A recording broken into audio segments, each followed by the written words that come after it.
Hey guys, welcome to my channel another vlog। আশা করি তোমরা সবাই খুব খুব ভালো আছেন, আমরাও ভালো আছি তোমাদের ভালোবাসাতে। তো আজকের ব্লগটা তোমাদেরকে সারাদিন এখান থেকে স্টার্ট করছি। আর ওই যে মা ওদিকে পেছনে এখন ব্রেকফাস্ট করছে আর আমার ব্রেকফাস্ট করা হয়ে গেছে।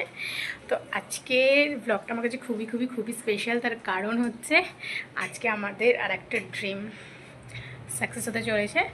আজকে আমাদের বাড়িতে জিও ফাইবার লাগানো হচ্ছে। এটা একটা অনেক দিনের ড্রিম ছিল, সো ওটা আজকে ফাইনালি সাকসেস হচ্ছে। এখন অলরেডি যে ইনস্টল করবে উনি চলে এসেছে, তো এখন কাজ শুরু হয়েছে। তো চলো তোমাদের সাথে সবটা শেয়ার করছি, সাথে থাকা দেখতে যাবো। আশা করি আজকে ব্লগটা খুব ভালো লাগবে। সো ফাইনালি আমাদের জিও ফাইবার বসানো কমপ্লিট। তো এখন একটু দরকারে যাচ্ছি মায়ের সাথে, কারণ আজকে দুপুরবেলা সেরকম একটা লাঞ্চও করা হয়নি, কারণ ঘরে কাজ হচ্ছিলো। ঘরে কাজ হলে সেরকম কোনো রান্নাবান্না হয় না। আর মাকে আমি বারণ করেছিলাম যে এবেলা আলু সিদ্ধ ভাত করো আর ডিম সিদ্ধ করো, রাত্রেবেলা কিছু একটা করে নেওয়া যাবে। তো এখন একটু বেরাচ্ছি, বেশিক্ষণ লাগবে না, এসে আবার রান্না আছে, আজকে আর কিনে খাবো না। আর আমাদের ওয়াইফাই লাগাতে এসেছিলোই প্রায় 12টা 1টা নাগাদ, আর যেতে যেতে হয়েছে 2:30 3টে। তো ওই জন্য অনেকটা লেট হয়ে গেছে।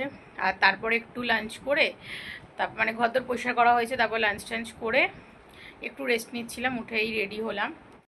মা আর আমি বেরিয়েই ফার্স্টে একটু ভগবতীর স্পেশাল চা খেয়ে নিলাম, কারণ আজকে আর চা খেয়ে বেরানো হয়নি। দেন যেটার জন্য মেন বেরানো, বাজারে আসার জন্য, তো আমি আর মা চলে এসেছিলাম বাজারে একটু আলু পেঁয়াজ আদা রসুন কাঁচা লঙ্কা টমেটো সবজি কেনার জন্য, কারণ সকালবেলা আসা হয়নি, জিও ফাইবার লাগাতে এসেছিলো বলে। দেন বাড়িতে এসে ফ্রেশ হয়ে আমি রান্না করতে বসিয়ে দিয়েছি। ডিমের ঝোল মাই করতো, বাট মাকে বললাম তুমি তো সবসময় করো, আজকে আমিই করছি। আর খুব গরম লাগছিল। আর আমরা এয়ার ফাইবার লাগাইনি, জিও ফাইবার লাগিয়েছি। তার কারণ আমার কাকাদের ঘরে অলরেডি এয়ার ফাইবার লাগানো আছে। তো এক বাড়িতে নাকি দুটো এয়ার ফাইবার লাগানো যায় না, তাই আমরা জিও ফাইবার লাগিয়েছি। তো আজকের ভিডিওটা কেমন লাগলো জানিও। দেখা হচ্ছে তোমাদের সাথে পরের ব্লগে। Good night.